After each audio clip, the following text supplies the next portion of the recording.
不尊重往往都是从微小的试探开始发生，如果没能及时阻止，就会演变成习惯，对方就会默认可以一直这样对你。这个时候再表达不满的话，他反而会觉得是你的问题。所以在早期刚开始发现的时候，就要及时的阻止。这期视频我会分享5种不尊重你的早期信号，还有演变的过程。看完之后呢，马上筛选你身边的人。第一，不认真回应你的情绪，这一点非常核心。比如你表达不舒服的话，对方不想理解你为什么不舒服，他只想让这个话题赶快结束，还嫌弃你事情多。不只是表达不舒服的时候会这样，表达其他情绪，像是请求、问一些问题，希望对方理解你，分享生活的快乐等等，都得不到认真的回应。其实到这边呢，对方还没有越界，但在这个阶段很容易过渡到不尊重的关系。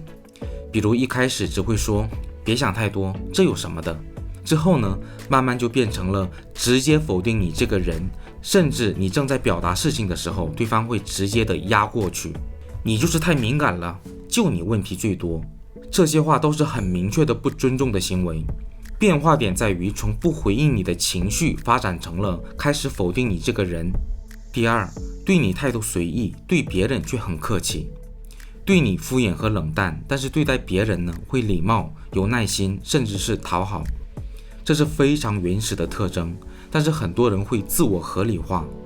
特别是经常见的人有这样的特征的话呢，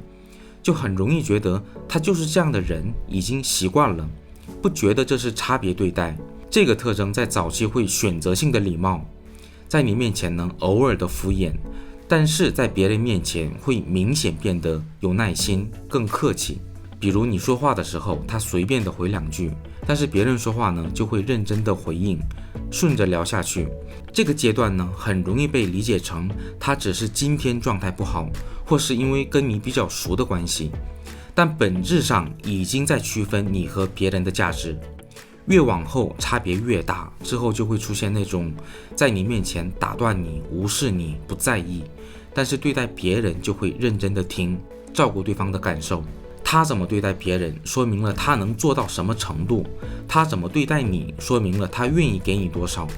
第三，默认你会配合，不是请求，是直接安排你。比如你帮我弄一下这个，都没问你有没有时间，或是直接把事情丢给你，不给你拒绝的空间，好像你注定会配合，问都不用问。本质是在他的眼里没有边界，默认自己有支配权。而且这种行为呢，间接反映出了他不在乎对方愿不愿意做，有没有时间，会不会累，会不会无聊，这些都不重要，也不想知道，因为在他的眼里，你不是一个需要尊重的人。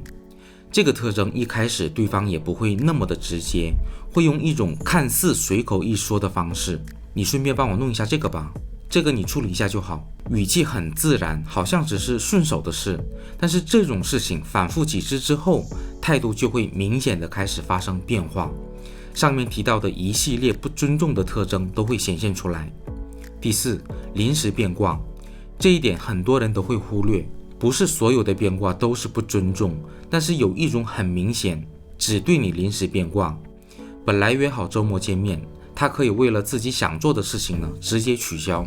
改时间，甚至优先找别人。看起来只是安排的问题，但本质上呢，你的时间对他没有约束力。更关键的是，他敢这么做，是因为他已经确定，就算放你鸽子，你也不会有任何的反应。这个行为越果断越自信，就说明了你之前已经让步了很多。刚开始对方肯定只会偶尔的变动，但是这么操作之后发现没有代价，甚至你还会体谅对方，没关系，反正我也没有什么事，下次再约，随时找我。那这样的话就会变得越来越过分。其实谁都会遇到突发事件，关键是怎么处理。如果放鸽子之后有补偿，比如请客吃饭，那其实还好，说明这个人在社交中有起码的自我约束。但如果不说明，没有补偿，而且反复发生的话，很明确就是不尊重的表现。第五，时间安排上你是最后的顺序。对待别人秒回信息，对你几个小时甚至几天才会回复，而且比较敷衍。周末安排的话呢，首先想到的是别人，把该做的事情都做完了，实在没有其他选择的时候才会想起你。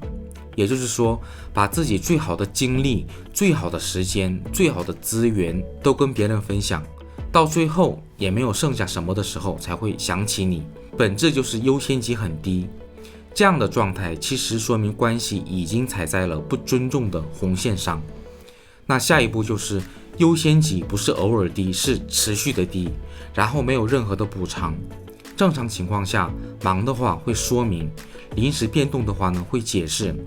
但是到了后期就会变得不再解释，主要是对方不觉得有问题，甚至觉得是你事情多麻烦，到这边的话关系已经很难再恢复到健康的状态。以上就是不尊重你的5个表现，这些行为看起来是不同的事情，但有一个共同的核心，就是对方在不断的试探你的边界，并根据你的反应重新定义你的位置。一开始是试探，发现没有代价，就变成了习惯，之后呢就变成了默认。很多人会等到后期才会意识到，才开始表达不满，但这个时候呢其实已经晚了，因为在对方的认知里，你本来就是可以这样被对待的人，所以一定要在关系的早期就要打断这个过程。不要跟对方讲道理，一定需要实际的行动，像是降低回应、直接拒绝、拉开距离，让他意识到有代价，才能阻止这一切发生。如果你想系统的学习怎么建立边界的话，可以在评论区告诉我。谢谢，再见。